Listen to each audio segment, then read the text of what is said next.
पिलाने आज आम षष्ठ श्रेणी गणित पुस्तकर अभ्यास कार्य 3.5 करवा। 1 नंबर चित्र देखी खातारे उत्तर लेख। चित्र थिबा कोणटीर नाम कौन लेख। पिला देख यही कोणटीर नाम हूँ POR कोण। तो ये आम लिखा POR कोण। तापर देख पिलाने ख नंबर एहार शीर्ष बिंदु और बाहु मानकर नाम लेख। यार शीर्ष बिंदु हूँ O एवं यार बाहु मान होती OP रश्मि एवं OR रश्मि। तो आम ये लिखिदबा OP रश्मि और OR रश्मि होती यार बाहु। यही कोणर अंतस्थ बिंदु और बहिस्थ बिंदुर नाम लेख। पिला देख ये यार अंतस्थ भितर थिबा बिंदुटी हूँ Y बिंदु एवं आमर बहिस्थ बिंदुटी हूँ जेटा बाहर अच्छी X बिंदु। यार बहिस्थ बिंदु हूँ X। 2 नंबर गोटे कोण डैश गोटे शीर्ष बिंदु थाए एकटी शीर्ष बिंदु थाए और गोटे कोणर दुईटी बाहु थाए जमती आम चित्र देखिले। सेपरी डैश चिन्हटी हेउछि कोणर सांकेतिक चिन्ह। यही चिन्हटी दुईटी सरल रेखा परस्पर को छेद कले डैश गोटी कोण उत्पन्न हुए।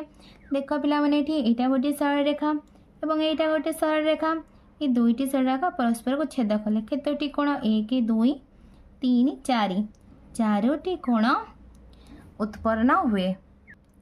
3 नंबर स्केल और पेंसिल साहाय्य तुम खातार दुईटी कोण अंकन करी सेमानक नाम दियो। पिला माने एठी देख स्केल और पेंसिल साहाय्य दुईटी कोण अंकन करुछि। आ एबे आमे यार नाम मध्य दबा ए कोण दुईटीर। देख एटा हूँ मोर प्रथम कोण AOB कोण। तो ए कोणर नाम हूँ AOB कोण। एबे मु आउ गोटे कोण अंकन करी। देख पिला गोटे समकोण अंकन करुछि। यार ना दे दबा PQR। तो यार ना दबा ए कोणटीर नाम हूँ PQR कोण। तापर देख पिलाने 4 नंबर पार्श्वस्थ चित्र रे केतोटी कोण अच्छी। तो पिला देख ये चित्र रे आमर मोट केतोटी कोण अच्छी देखिबा आमे।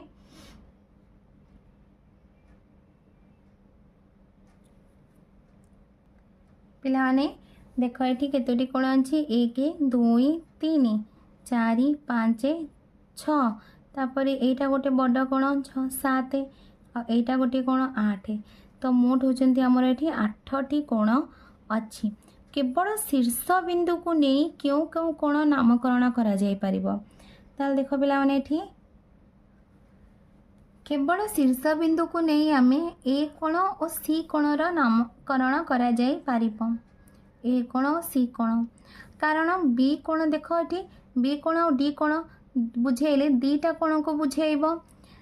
ग नंबर क्यों कोण मानकर एक साधारण बाहु अच्छी।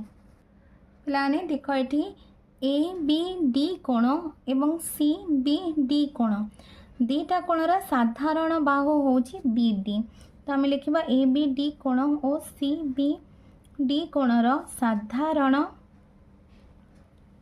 बाहु BD एवं तापर देख पिलाने ADB CDB यार मध्य साधारण बाहु होछि BD। तो से लिखिदबा आम ADB कोण और CDB कोणर साधारण बाहु BD। तापर देख पिला माने BDC कोण एवं DBDC DCB कोण DCB कोणर साधारण बाहु होछि CD। तो से आम लिखा BDC कोण और DCB कोणर साधारण बाहु CD। तापर देख पिला माने DBC कोण एवं बी सी डी कोण र साधारण बाहु हम B C B D D B C कोण ओ बी सी डी कोण र साधारण बाहु बी सी